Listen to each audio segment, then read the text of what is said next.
الحمد لله رب العالمين الصلاة والسلام على خاتم النبيين أما بعد فأعوذ بالله من الشيطان الرجيم بسم الله الرحمن الرحيم وآية لهم أنا حملنا ذريتهم في الفلك المشحون وخلقنا لهم من مثله ما يركبون وإن نشأ نغرقهم فلا صريخ لهم ولا هم ينقذون إلا رحمة منا ومتاعا إلى حين. اور ان کے لیے ایک اور نشانی ہے کہ ہم نے ان کی اولاد کو بری ہوئی کشتی میں سوار کیا اور ہم نے ان کے لیے اسی جیسی اور چیزیں بھی پیدا کی جن پر یہ سواری کرتے ہیں، اور اگر ہم چاہیں تو انہیں غرق کر ڈالے جس کے بعد نہ تو کوئی ان کی فریاد کر پہنچے اور نہ ان کی جان بچائی جا سکے، لیکن یہ سب ہماری طرف سے ایک رحمت ہے اور ایک معین وقت تک زندگی کا مزہ اٹھانے کا موقع ہے جو انہیں دیا جا رہا ہے. وَإِذَا قِيلَ لَهُمُ اتَّقُوا مَا بَيْنَ أَيْدِيكُمْ وَمَا خَلْفَكُمْ وَلَعَلَّكُمْ تُرْحَمُونَ، اور جب ان سے کہا جاتا ہے کہ بچو اس عذاب سے جو تمہارے سامنے اور جو تمہارے مرنے کے بعد آئے گا تاکہ تم پر رحم کیا جائے، تو ذرا کان نہیں ڈرتے. وَمَا تَأْتِيهِم مِّنْ آيَةٍ مِّنْ آيَاتِ رَبِّهِمْ إِلَّا كَانُوا عَنْهَا مُعْرِضِينَ، ان کے پروردگار کو نشانیوں میں سے کوئی نشانی ایسی نہیں آتی جس سے وہ منہ نہ موڑ لیتے ہوں. وَإِذَا قِيلَ لَهُمْ أَنْفِقُوا مِمَّا رَزَقَكُمُ اللَّهُ قَالَ الَّذِينَ كَفَرُوا الَّذِينَ آمَنُوا أَطِيعُوا مَن لَّوْ شَاءَ اللَّهُ أَطْعَمَهُ إِنْ أَنتُمْ إِلَّا فِي ضَلَالٍ مُّبِينٍ. اور جب ان سے کہا جاتا ہے کہ اللہ نے تمہیں جو رزق دیا ان سے غریبوں پر بھی خرچ کرو، تو یہ کافر لوگ مسلمانوں سے کہتے ہیں کہ کیا ہم ان لوگوں کو کھانے کھلائے جنہیں اگر اللہ چاہتا تو خود کھلا دیتا. مسلمان تمہاری کی رزق کے سوا کچھ بھی نہیں کیے، تم کلی گمراہی میں پڑے ہو. صدق اللہ العلی العظیم و صدق رسول النبی الکریم. اصل میں یہ مشرکین مکہ سے خطاب ہو رہا ہے، مطلب اس کے بارے میں بات ہو رہی ہے کہ چونکہ آل عرب اپنے جوان اولاد کو تجارت کی غرض سے سمندری سفر پر بھیجا کرتے تھے، تو ان کے بارے میں یہ فرمایا کہ ان کے لیے ایک اور نشانی یہ بھی ہے کہ ہم نے ان کی اولاد کو بری ہوئی کشتی میں سوار کیا. کشتی جیسی دوسری سواری کی تشریح عام طور سے مفسرین نے اونٹوں سے کی ہے، کیونکہ آل عرب اونٹوں کو صحرا کا جہاز کہا کرتے تھے. لیکن قرآن کریم کے الفاظ عام ہیں جس میں کشتی کے مشابہ اور طرح کی سواریاں داخل، بلکہ عربی قواعد کے روح سے آیت کا ترجمہ اس طرح بھی کیا جا سکتا ہے کہ ہم نے ان کے لیے اسی جیسی اور چیزیں بھی پیدا کی ہیں جن پر یہ آئندہ سواری کریں گے، اور اس صورت میں تمام سواریاں اس بات میں داخل ہو جاتی جو قیامت تک پیدا ہوں گی. مثلا آپ دوزیں اور ہوائی جہاز اس لحاظ سے کشتی کے مشابہ کشتی پانی میں تیرتے اور ہوائی جہاز ہوا پر تیرتے. اصل میں جیسے میں نے کل بھی عرض کیا تھا کہ قرآن چونکہ قیامت تک کی کتاب ہے، اس وجہ سے اس میں ہر وقت کے حساب سے بات اس انداز سے کی گئی کہ وہ ہر وقت میں سمجھ میں آ سکے. کیونکہ اگر مثال کے طور پر اس وقت ہوائی جہاز کا ذکر ہوتا تو اس وقت لوگ کیا سمجھتے کہ ہوائی جہاز کیا ہوتا ہے؟ اسی وقت وہ مذاق اڑانا شروع کر لیتے. یہ تو قرآن میں کہ اس قسم کی باتیں ہو رہی. تو اس وقت کے حساب سے ایسی بات کی کہ اس وقت کے لوگوں میں یہ بات سمجھ میں آ سکتی. تو اب ظاہر ہے مستقبل میں کوئی بھی چیز ایجاد ہو سکتی ہے، تو اس وجہ سے صرف ایسے زمانے الفاظ استعمال ہوئے جو سب چیزوں پر اطلاق اس کا ہوتا ہے. اور اس میں ایک اور بات بھی ہے کہ اللہ جل شانہ نے نشانیاں دکھائی ہیں، لیکن مشاہدہ اور امتحان والی بات اس کو بھی باقی رکھا ہے. مطلب یہ ہے کہ اگر ویسے جیسے مثال کے طور پر وہ لوگ کہتے تھے کہ فرشتے آسمان سے اترے اور وہ ہمیں یہ چیزیں مطلب دکھائے اور یہ کہے وہ کہے، اب ان کی باتیں پوری تو ہو جاتی لیکن اس سے امتحان والا بات نہیں رہتی، لہٰذا ان کی ان باتوں کو پورا نہیں کیا گیا. ہاں جی، البتہ یہ ہے کہ ایسی چیزیں اب بھی قرآن میں ہیں کہ قرآن سے لوگ اشارہ لے کر وہ ڈیولپمنٹ کر لیں، اور مطلب یہ ہے کہ وہ اس چیز کو ایجاد کر لے. لوگوں نے کیا بھی ہے، کئی لوگوں نے کی، لیکن اس کا جو یعنی امتحان والا عنصر ہے جس کی دوسری تشریح کوئی کر سکتا ہے تو وہ بھی باقی رکھے. اور اگر ہم چاہیں تو انہیں غرق ڈالیں جس کے منت نہ تو کوئی ان کی فریاد کو پہنچے اور نہ ان کی جان بچائی جا سکے. الا رحمت منا ومتاعا الی حین، لیکن سب ہماری طرف سے ایک رحمت ہے اور ایک معین وقت تک زندگی کا مزہ اٹھانے کا موقع ہے جو انہیں دیا جا رہا ہے. اور جب ان سے کہا جاتا ہے کہ بچو اس عذاب سے جو تمہارے سامنے اور جو تمہارے مرنے کے بعد آئے گا تاکہ تم پر رحم کیا جائے، تو ذرا بر بھی کان نہیں دھرتے. مطلب یہ ہے کہ اصل میں عاجلہ اور عاجلہ والی بات ہے نا، عاجلہ اور عاجلہ والی بات ہے.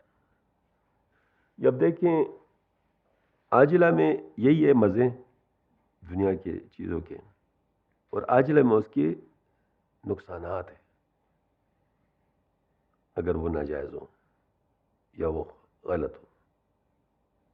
تو بعض دفعہ انسان کے اوپر مزوں کی بات اتنی سوار ہوتی ہے کہ وہ اس کے جو عاجلہ تقریباً عاجلہ نقصانات ہیں ان کی بھی پرواہ نہیں کرتے. جس کی میں مثال دیتا ہوں یہ شوگر والوں کی، بد پرہیزی کی، یا یہ بعض گناہ ایسے جیسے زنا وغیرہ ہے، اس میں آن دی اسپاٹ بھی لوگ مار دیتے ہیں اگر پتہ چل جائے، تو اس حد تک لوگ رسک لے لیتے ہیں. تو اس کی وجہ یہ کہ وہ جو ہے نا، جو اس کے فوری عذابات ہیں ان کو بھی نہیں دیکھتے، اور جو بعد والے عذابات ہیں ان کو بھی نہیں دیکھتے، پاں کان نہیں دھرتے. اور ان کے پروردگار کی نشانی میں سے کوئی نشانی ایسی نہیں آتی جس سے وہ منہ نہ موڑ لیتے ہوں. مطلب یہ ہے کہ یہ نشانیاں تو آتی ہیں لیکن ان نشانیوں کی پرواہ نہیں کرتے، بلکہ یہ جو ہے نا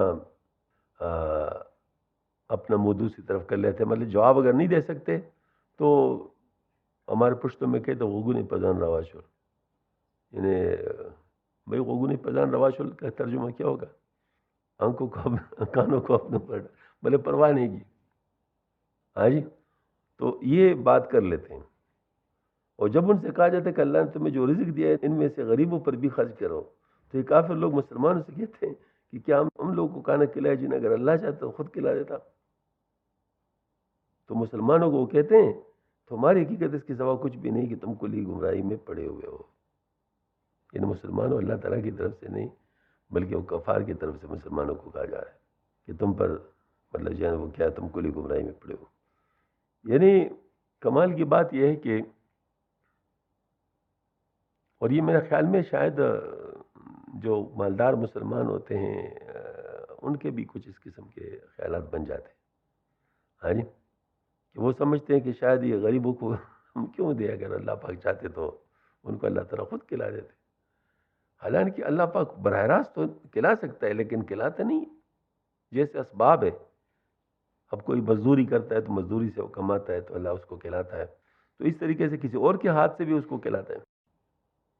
وہ کسی اللہ والے سے کسی نے پوچھا کہ بھئی آپ کا گزر اوقات کیسے ہوتا ہے، مطلب پیسے کہاں سے آتے ہیں، آپ تو کام شام نہیں کرتے. اس نے کہا بس اللہ دیتا ہے. کس طرح دیتا ہے؟ تو چپ ہو گئے، کچھ بھی نہیں کہا. شاید اس کا جواب کیا ہوتا ہے، کس طرح دیتا ہے اللہ تعالیٰ کو پتہ ہے کس طرح دیتے. تو جاتے ہوئے اس نے کہا کہ بھئی میں بھی اس کو کچھ دے دوں، تو 10 روپے جو سے نکال کے ان کو دے دیے. تو انہوں نے فرمایا اس طرح دیتے. ظاہر مطلب اللہ تعالیٰ نے جس کا جتنا حصہ مقرر کیا ہے آپ اس میں کسی کو اور کے لیے چیز کے لیے استعمال نہیں کر سکتے. تو یہ ہے کہ حضرت تھانوی رحمۃ اللہ نے ایک بڑی عجیب بات فرمائی ہے. حضرت کی ہر چیز پہ نظر جاتی ہے ایسے مسئلے میں. حضرت نے فرمایا دیکھو انسان کو خود کمانا چاہیے اور پھر دین کا کام کرنا چاہیے. یہی طریقہ محفوظ طریقہ ہے. لیکن جن لوگوں کو اللہ تعالیٰ پہنچا رہا ہے بغیر کسی کام کے، ان پہ اعتراض نہ کرو. ان پہ اس لیے اعتراض نہ کرو کہ یہ معاملہ بہت دور تک چلے جائے گا. آپ صلی اللہ علیہ وسلم سے نبوت کے اعلان کے بعد کوئی دنیائی کام ثابت نہیں ہے.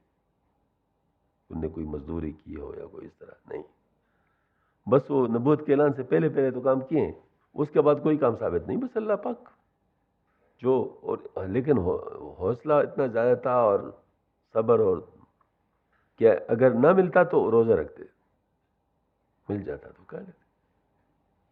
ہاں جی، لیکن یہ ہے کہ اس کے بعد کوئی کام ثابت نہیں ہے. بس ہمتن صرف دین کے کام کے لیے. تو اللہ جل شانہ پھر پہنچاتے ہیں لوگوں کو. مطلب یہ ایسی بات نہیں ہے کہ مطلب، لیکن یہ بات ہے کہ چونکہ لوگوں کا حوصلہ آج کل کمزور ہے، برداشت کمزور ہے، لہٰذا بہتر طریقہ یہ کہ خود کمائے، خود بھی کھائے، دوسروں کو بھی کھلائے اور دین کا کام بھی کرے. امام حنیفہ رحمۃ اللہ علیہ کی طرح اس طرح دوسرے وہ نظر آتے ہیں. ایسے ہی کیا ہے. تو یہ محفوظ طریقہ ہے، لیکن اعتراض کا موقع نہیں ہے. اگر کسی پر ہم اعتراض کر لیں کہ دیکھو نا یہ کیا ہے، بس ٹھیک ہے جی دوسروں کے لیے بیٹھا ہوا ہے، دوسرے ان کو کھلا رہے ہیں. بھائی دوسرے کیا ان کو کھلا رہے ہیں؟ اگر تم نہ بھی کھلاتے پھر بھی اللہ تعالیٰ ان کو کھلاتا. ان کے لیے کوئی مشکل تو نہیں ہے.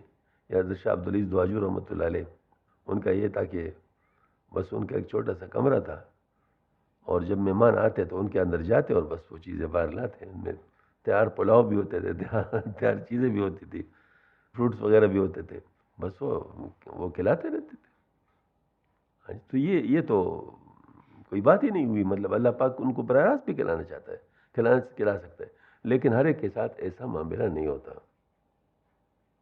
پھر بات یہ ہے کہ بعض لوگ کے مال میں برکت دے دیتے ہیں. مثال کے طور پر ان کے پاس تھوڑا مال ہے، مثلا ان کا کوئی موروثی زمین ہے، جو بھی ہے، اسی سے اس کے سارے کام پورے کر لیتے ہیں. ہاں جی، وہ ظاہر ہے مطلب، یا چھوٹی سی دکان ہوتی ہے اس پر پتہ نہیں ہوتا کہ کیا ہوتا ہے، لیکن اسی سے اس کے سارے کام پورے کرتے ہیں.